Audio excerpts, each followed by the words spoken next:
Tatlong sugatan matapos sumalpok ang tren ng Philippine National Railway sa crawler crane sa isang construction site sa Sampaloc, Maynila. May unang balita si Oscar Oida. Wasak ang unahan ng tren na ito ng PNR matapos itong sumalpok sa isang crawler crane sa may Sampaloc, Maynila nitong linggo ng umaga.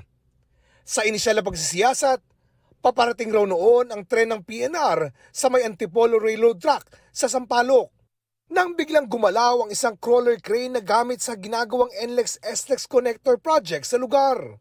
Dahilan para abutin ng nasabing tren. Yung pong real driver or operator ng mobile crane na yon ay nag-almusal.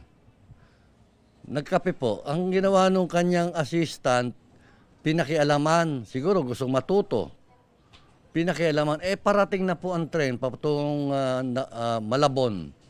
Sa Governor Pascual Malabon, patungong Malabon. Humampas ngayon doon po.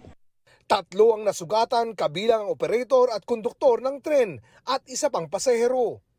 Pero nang hanapin na ang sinasabing assistant na nagpaandar ng crane. Tumakbo daw po, sabi ng sniper na nakakausap ko, tatlo po silang nagtatakbo na po, hindi na po nagpakita sa ito. Kalaunan sumuko rin naman sa Manila District Traffic Enforcement Unit ang nagpaandar ng crane na si Gelson Banzon. Pero tumanggi siyang magpa-interview. Sabi naman niya, siya naman talaga yung nagmaneho nung nangyari ang insidente.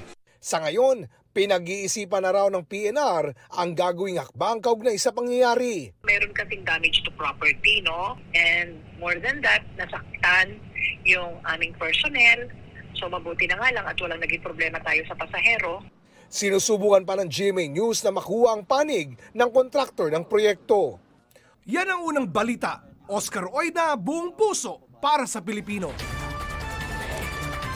Kapuso, mauna ka sa mga balita. Panoorin ang unang balita sa unang hirit at iba pang award-winning newscasts sa youtube.com/GMA News. I-click lang ang subscribe button.